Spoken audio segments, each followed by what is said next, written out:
E aí, pessoal, boa tarde a todos. Sejam bem-vindos aqui no GIFS, nessa parceria com o Método SP, o Cuca, todo mundo junto, em prol de uma única coisa, você pegar a sua vaga. Elaborei 5 questõezinhas de minha autoria. Lógico, você vai adaptar. Eu não vou ler o texto inteiro da primeira questão, mas eu quero chamar a tua atenção. A primeira questão é de radioatividade. Nós estamos em 2021, no dia 11 de março de 2011. Foi o acidente de Fukushima, no Japão. Completou-se 10 anos, então, agora, recentemente. Você sabe que essas datas fechadas são sempre relevantes para as provas. Então, é bom estar atento, né? Um acidente radioativo como aquele, de grandes proporções, se igualou ao acidente de Chernobyl, na Ucrânia, em que você atingiu o nível 7 de contaminação. Então, é bom estar atento a esse detalhe, tá? Quem for ainda dar uma lida em alguma coisa hoje, não custa nada. A questãozinha traz a foto da ilustríssima Marie Curie, ou Madame Curie, como você quiser, e não vou ler o texto, mas o comando diz: sobre o assunto abordado, ou seja, a radioatividade, e com base nas informações acima, pode-se inferir que, item A, emissões do tipo alfa e beta são associadas a decaimentos radioativos e correspondem a partículas de carga +2 e -1, respectivamente. Já é o item gabarito, mas eu quero chamar a tua atenção para 2 coisas. Primeiro, alfa e beta é de natureza corpuscular. Alfa e beta são partículas. Muitas vezes até você lê textos em que chama a partícula alfa de núcleo de hélio e a partícula beta de elétron, pela semelhança das características. Beta, massa 0 e carga -1. Alfa, massa 4 e carga 2. Certo? E lembra que a radiação gama, que é a outra, né, a terceira das 3 que compõem esse nível fundamental da radioatividade, é de natureza ondulatória. É onda eletromagnética, não tem massa, não tem carga, não tem, portanto, natureza ionizante. É literalmente apenas uma forma de energia. Radioatividade vem do núcleo. Então, quando um átomo emite radiação, seja ela alfa, beta e tal, ele não vai se transformar nem em cátion nem em ânion. Então, ele não vai se tornar eletricamente carregado. Muda a composição do núcleo, muda a quantidade de prótons, no caso, se for emitida radiação alfa ou beta, e, portanto, você muda o elemento químico. Para que, assim, ele consiga ter maior estabilidade nuclear, maior aproximação entre o número de nêutrons e de prótons, e com isso a estabilidade nuclear sendo restabelecida, você mantém o átomo existindo. Quando ele não tem essa estabilidade, ele transmuta, ele decai para um de maior estabilidade nuclear. Letra B, onde está o erro dela? A radiação gama, ou raios gama, consiste em fótons de alta energia, ou seja, radiação eletromagnética, com comprimentos de ondas superiores aos de fótons na região visível. Radiação não é apenas luz. Então, eu não tenho essa questãozinha da relação com os fótons. C. A fissão nuclear é o processo pelo qual 2 núcleos leves são fundidos, formando núcleos mais pesados. Isso daí é fusão nuclear, tá? Fusão nuclear é onde eu pego 2 núcleos pequenos e junto, faço a fusão deles. Fissão nuclear é quando eu pego um núcleo grande, um núcleo pesado, e quebro. Fissão, estou quebrando, tá? Então, a definição é de fusão. E letra D, o rádio é um metal alcalino terroso, tudo bem. O polônio é um halogênio? Não. O polônio é do grupo 16, calcogênio. E o tório é classificado como metal. Você vai olhar na prova da UES, tu sabe que antes da primeira questão vem uma tabelinha com os números atômicos, tudo isso daí. Olha o número atômico do tório, se necessário for, faz a distribuição eletrônica e identifica onde que o elemento se encontra na tabela periódica. Lembrando, não existe mais a classificação de semimetais ou metalóides. Os 7 elementos que antes eram definidos dessa forma foram redivididos em metais e ametais. E outro detalhe, desde 2018, a coluna 15, né, o grupo 15 da tabela periódica, a família 5A, ela passou a ter um nome próprio, pinictogênio ou pinicogênico, tá? E o grupo 3, família 3B anteriormente, se chama metais terras raras, onde você exclui os actinídeos. Tudo bem? Então, primeira questão, letra A, lembra do tópico de radioatividade, dá uma lidazinha. Lembra que a meia-vida é uma constante, porque todo e qualquer decaimento radioativo obedece uma cinética de primeira ordem. Então, por isso que a meia-vida é constante. Porque para se calcular a meia-vida de uma equação que obedeça a uma cinética de primeira ordem, você faz apenas 0,693, que é o resultado de um logaritmo, dividido pela constante de velocidade. Tá? Então, por isso que ele não depende da concentração. Vamos para a segunda. Para evitar possíveis inundações em regiões litorâneas de determinados países, cientistas pretendem inserir ácido sulfúrico a 1,5 km de profundidade no solo. E com isso, contando com a composição daquele solo, promover a reação abaixo. Então, ó, se tu está vendo que a reação proposta aí foi CaCO3, carbonato de cálcio, que a gente pode encontrar com minério denominado de calcário, e ele diz que vai injetar ácido sulfúrico. Então ele já está te dizendo que a composição do solo é de carbonato de cálcio. Tá? Tal processo produziria gipsita. Aí quando tu olha para os produtos, mesmo que tu não soubesse quem era a gipsita, dá para deduzir, cara. Eu estou até desprezando os estados de agregação por uma questão de tempo. Mas olha só, se tu obtém isso aqui é simplesmente uma reação de dupla troca, em que tu trocou o cátion cálcio pelo hidrogênio, formou o CaSO4, sulfato de cálcio, e você formou o H2CO3, ácido carbônico, conhecido como instável, se decompõe em água e CO2, por isso que você tem aquelas duas substâncias lá. Ei, isso aqui é água, isso aqui é gás carbônico, então gipsita só pode ser o CaSO4, cara. Atenta para essas coisas que a UES adora. Que, por ocupar o dobro do espaço do calcário, elevaria a superfície do solo litorâneo. Analisando a equação dada e a interação dos íons obtidos com a água, nas condições ambiente, pode-se afirmar corretamente que, item A, a solução aquosa de gipsita, vamos lá, quebrar um pouquinho? Pessoal, gipsita é um sal, sulfato de cálcio, ele vem com o cálcio iônico e com o sulfato, SO4 2-. De maneira direta, você vai dizer que o cálcio veio da base hidróxido de cálcio e o sulfato veio do H2SO4. Pessoal, se eu for ser mais realista com vocês, se eu for ser muito preciso, eu vou dizer que o SO4 2- veio do bisulfato, HSO4-.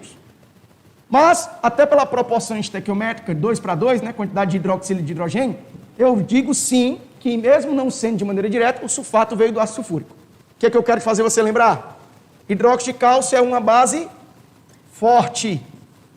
Se ela é uma base forte e o ácido sulfúrico é um ácido forte, a reação entre eles gerou um sal de caráter neutro. E se ele falou condições ambiente, o caráter neutro proporciona um pH igual a 7. Ele diz, apresenta pH maior do que uma solução aquosa de calcário, quando na mesma concentração. Vamos lá, o calcário, CaCO3, vou decompor do mesmo jeito. Todo sal é composto iônico. Composto iônico tem cátion e tem ânion. Então, tu formaria isso aqui. O cálcio veio da base, sempre o cátion da base, sempre o cátion do sal veio da base. E o ânion do sal veio do ácido. Então, você tinha o hidróxido de cálcio, que é uma base forte. Vamos lembrar quem são as bases fortes? Família 1A e 2A, com exceção do berílio e magnésio. Mas o ácido carbônico é um ácido fraco. Inclusive um ácido instável. Pessoal, se a base é forte e o ácido é fraco, predomina o caráter da base. Se predomina o caráter da base, tu vai dizer que ele é um sal de caráter básico. Por ser um sal de caráter básico, ele vai fazer um pH maior do que 7. Enquanto esse, que por ser neutro, faria pH 7. Então a letra A está falsa.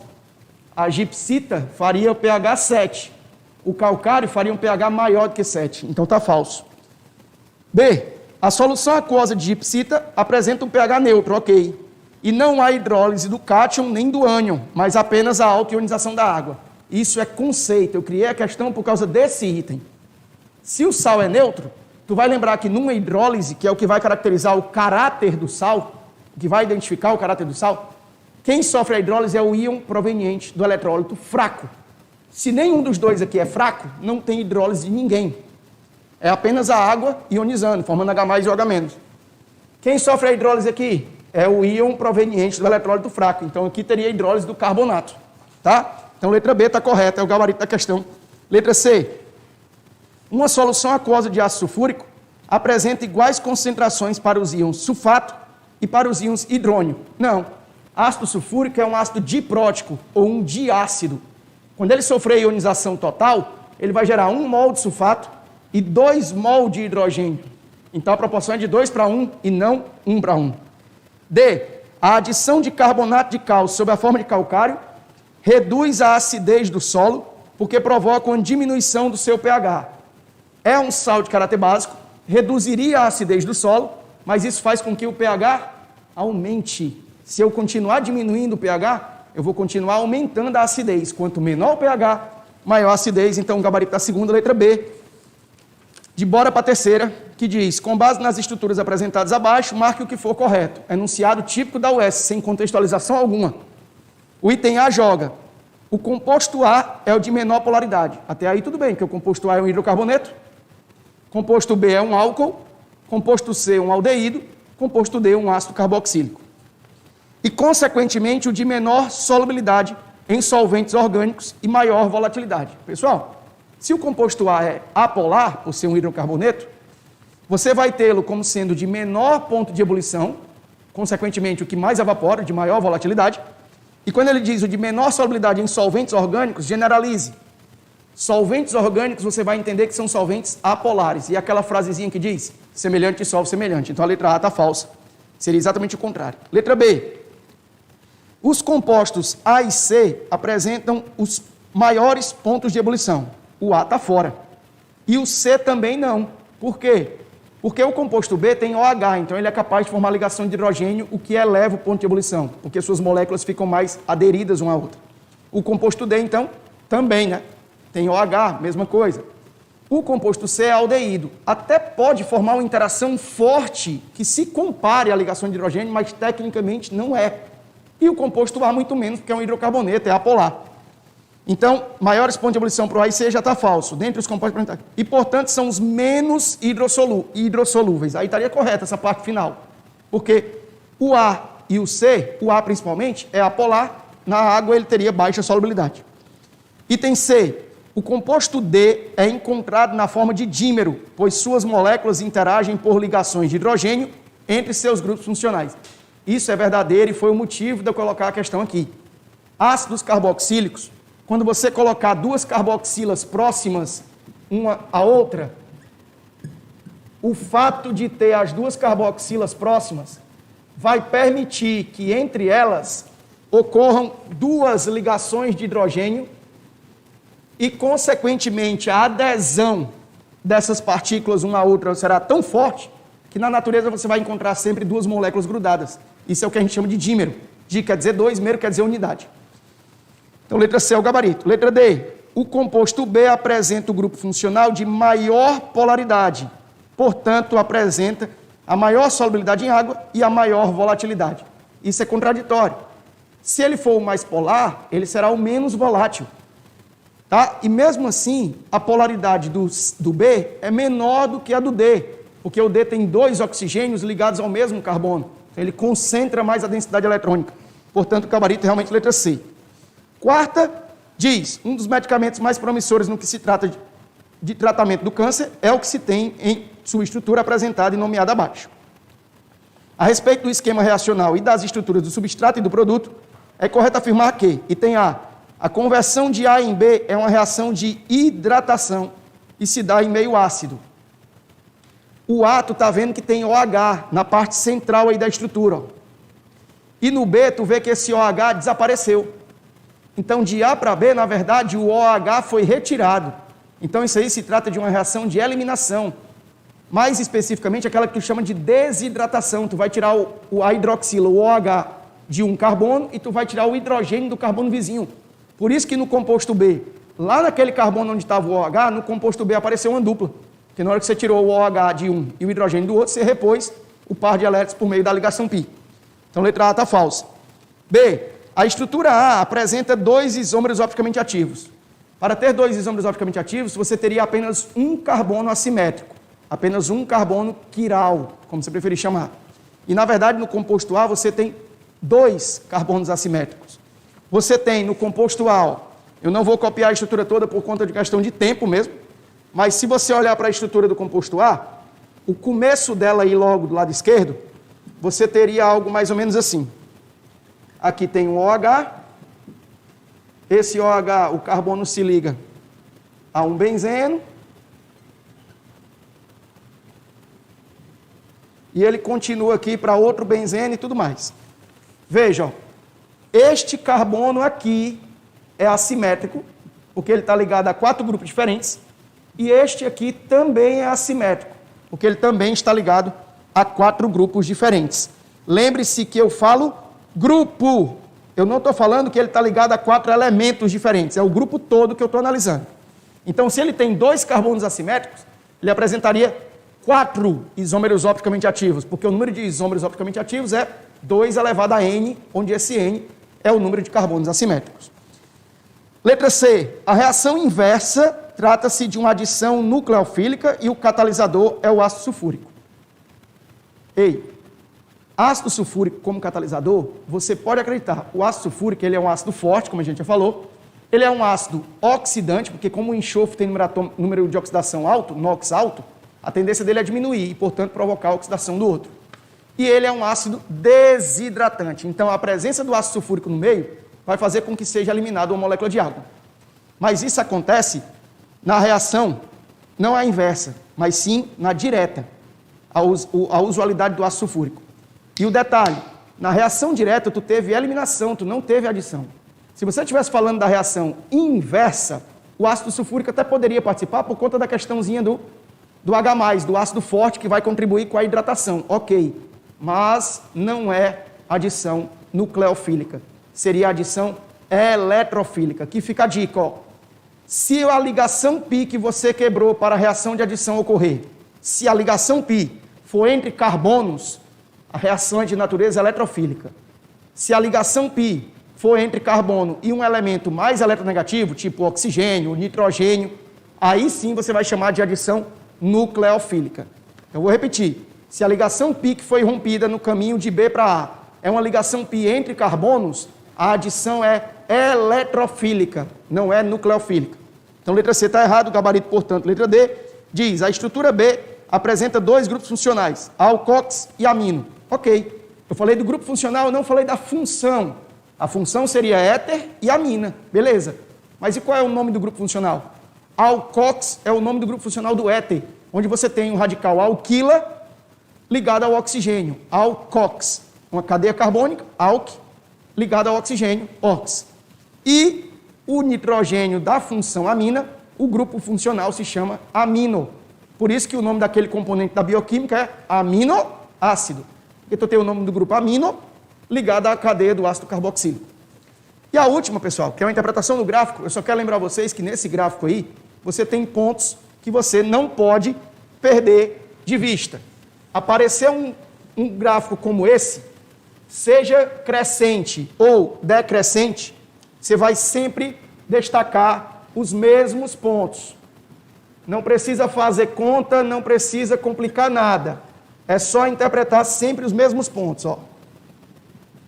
Entenda uma coisa, se o teu gráfico é crescente, e você está vendo que esse gráfico aí se o teu gráfico é crescente, quer dizer que ele começa num pH baixo.